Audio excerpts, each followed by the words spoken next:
Olá, estudante BandSports, o nosso convidado de hoje é mais do que especial. Ele esteve diretamente envolvido no título da Bundesliga do Bayer Leverkusen.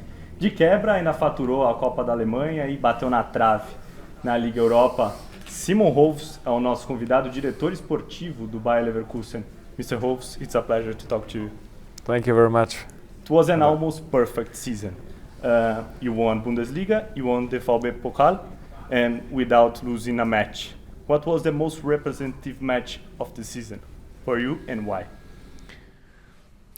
For sure, the second game is against Bayern Munich in February.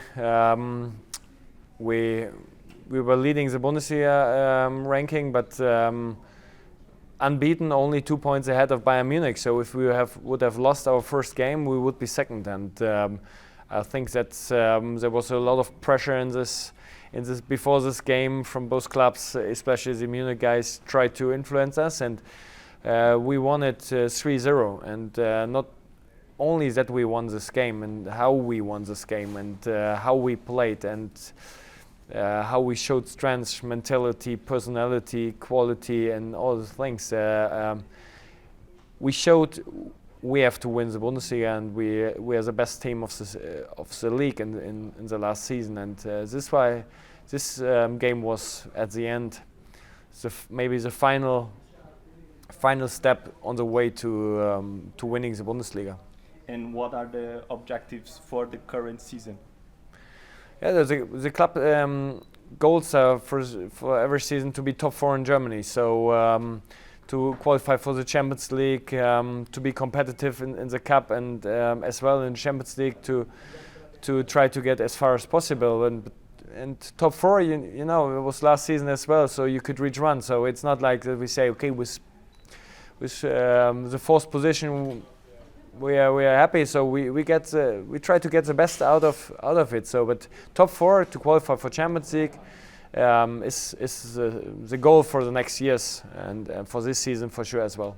From last season to the current season, you bought Alex Garcia from Girona, Martin Terrier that was playing for Rennes, and you lost Kosunu to Atalanta.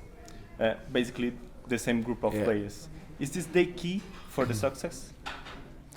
Yeah, that's important, that you have stability in your squad, that you try to adapt a little bit, and also to try to create new stories. So that's why a little bit of movements in the squad it's okay, but we try to develop the players, getting them better, that they're growing, and we grow as well with them. So with better players every year, we try to get better as a club. So that's why we kept all the players, and for sure there will be some moments or some years where we have bigger changes, and then it's also good maybe to make a refresh of a team. But in the last season or last summer now was our goal to keep the top players. Recently I read an article on the Athletic website that you talk about what made you proud, and you were proud of the way Leverkusen plays. So I want to talk about game model. Game model is defined only by the coach, or is the game model based on the way Leverkusen as a club wants to play, and the coach has to adapt to it?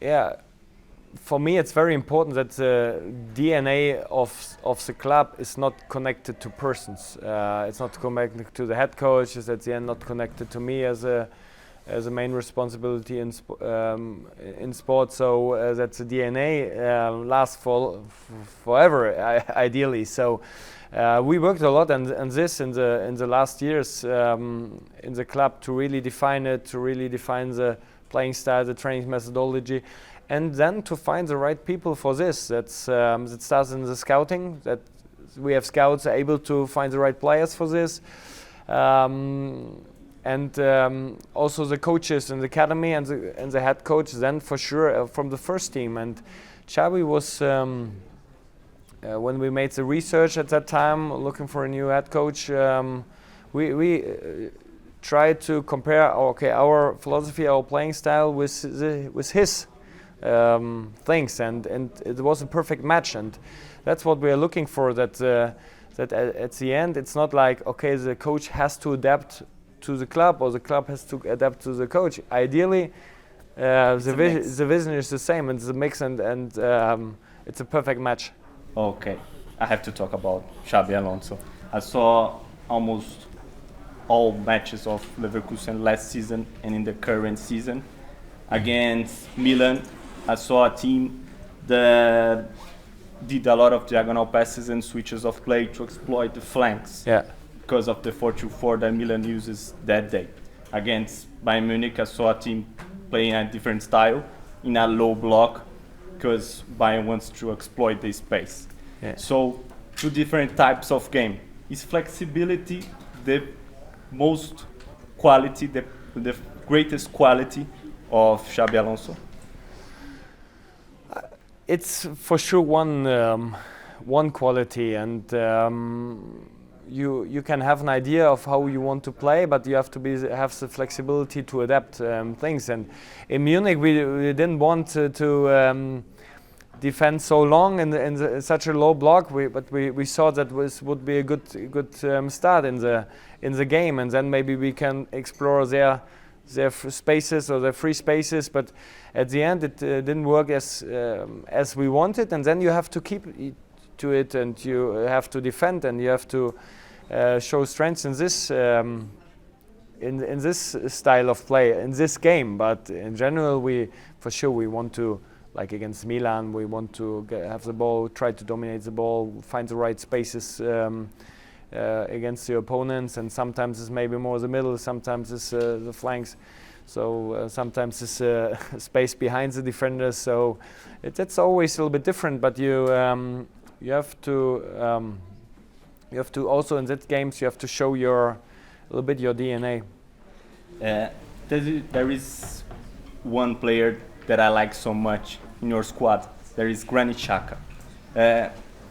You sign a player and was an atypical movement for a club known as a development club. Why did you sign him, and how did you convince him?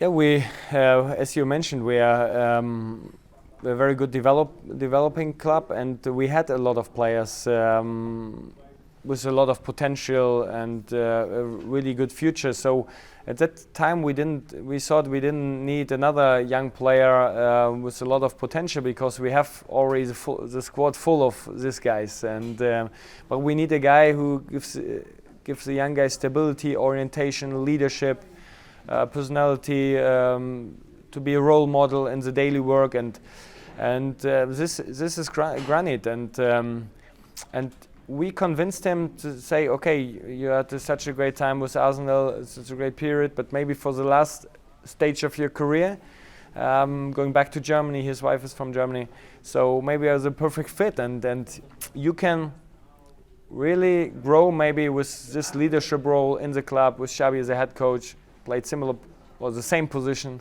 and this was very interesting for him to enter this project with us. I promise it's my last question. Okay. If you go to the semifinals of Champions League, play Bundesliga, you can play 50 games, 60 games in a season. Is it too much football? How do you see that? No, I don't think that's 50 games, for example, is too much football, and but you have to be aware of the load of the games, and you have for sure to rotate. You have to have a squad where you're able to rotate, that not every player has to play every single game, and also to be aware of the mental pressure, mental load of the players. And this is a bit like, okay, you cannot. Everybody wants to see football the whole year and create new competitions or whatever. But at the end, everybody wants to see the top players, the top players, and when they perform on the top level. And we have to be careful that I don't think that it's one day. Also, if you're more efficient, that will be 70 games or 80 games. Top players able to perform on top level. So I think the range of 50. 55, maybe 60 in some special years. For me, that's a little bit the maximum of what the players can perform on a high level. Okay. I would spend one full day talking to you. Yeah. It was a pleasure for me. Okay. Thank you very much. Thank you very much. I see you soon. Okay, for sure. Esse foi Simon Rolfes para o BandSports.